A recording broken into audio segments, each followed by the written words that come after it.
తీగలాగితే డొంక కదులుతోంది. హెచ్సీఏ అక్రమార్కుల భరతం పడుతోంది సిఐడి. హెచ్సీఏ కేసులో అరెస్ట్ అయిన 5 నిందితులను కస్టడీలోకి తీసుకున్న సిఐడి అధికారులు మొదటి రోజు విచారణలో కీలక విషయాలు రాబట్టారు.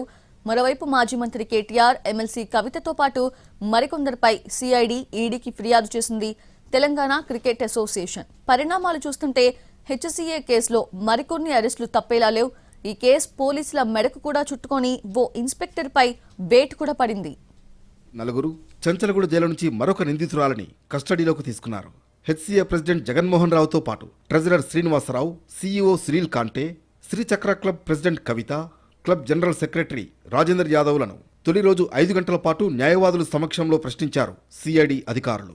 క్రికెట్తో సంబంధం లేని జగన్మోహన్ రావు హెచ్సీఏలోకి ఎలా ప్రవేశించారు, శ్రీచక్ర క్లబ్ను ఎలా సృష్టించారు, ఎవరెవరి సంతకాలు ఫోర్జరీ చేశారు, ఈ ప్లాన్ వెనక ఎవరున్నారు అనే విషయాలపై ప్రెసిడెంట్ జగన్మోహన్ రావును సిఐడి అధికారులు ప్రశ్నించారు.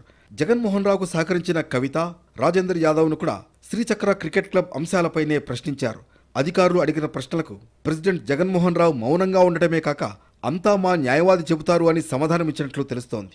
ఎన్ని ప్రశ్నలు అడిగినా న్యాయవాది చెబుతారనే సమాధానమే జగన్ నుంచి వచ్చినట్లు తెలిసింది. హెచ్సీఏలో జరిగిన అక్రమాలు, నిధుల దుర్వినియోగం, దారి మళ్లింపుపై సీఈఓ సునీల్ కాంటే, ట్రెజరర్ శ్రీనివాసరావును సిఐడి అధికారులు ప్రశ్నించారు.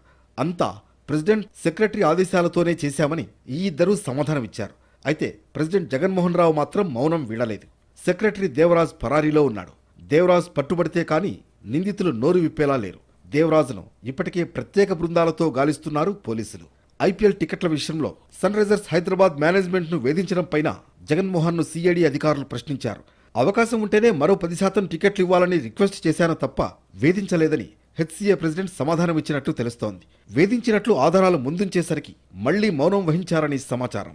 హెచ్సీఏ కేసు పోలీసుల మెడకు కూడా చుట్టుకుంది.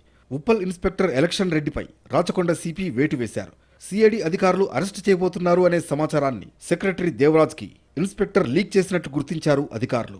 ఎలక్షన్ రెడ్డి అలర్ట్ చేయబట్టే దేవరాజ్ పరార్ అయినట్లు ఆధారాలు సేకరించి వేటు వేశారు. సిపి ఆఫీస్కు అటాచ్ చేస్తూ ఉత్తర్వులు జారీ చేశారు. ఇదిలా ఉంటే తెలంగాణ క్రికెట్ అసోసియేషన్ మరోసారి సిఐడిని ఆశ్రయించింది. మాజీ మంత్రి కేటీఆర్, ఎమ్మెల్సీ కవితపై ఫిర్యాదు చేసింది టీసీఏ. ప్రస్తుతం అరెస్ట్ అయిన నిందితుల వెనుక చక్రం తిప్పిన అసలు దొంగలు తప్పించుకు తిరుగుతున్నారని, వారిపై కూడా దర్యాప్తు చేయాలని కోరారు. వంకా ప్రతాప్, జాన్ మనోజ్, అర్షద్ అయూబ్, సురేందర్ అగర్వాల్, పురుషోత్తం అగర్వాల్లపై కూడా ఫిర్యాదు చేశారు. హెచ్సీఏలో కోట్ల రూపాయల దుర్వినియోగంతో పాటు మనీ లాండరింగ్ జరిగిందని ఈడీకి కూడా ఫిర్యాదు చేశారు TCA secretary Guruva Reddy, president Endala Lakshminarayana. ఇప్పటికే ఈడీ కూడా సిఐడికి లేఖ రాసింది. హెచ్సీఏ కేసులో పూర్తి వివరాలను తమకివ్వాలని సిఐడిని కోరింది. ప్రస్తుత పరిణామాలు చూస్తుంటే హెచ్సీఏ కేసులో మరిన్ని అరెస్టులు జరిగేలా ఉన్నాయి. కస్టడీలో ఉన్న నిందితులు నోరు విప్పితే మరికొందరి పేర్లు బయటకు వచ్చే అవకాశం ఉంది.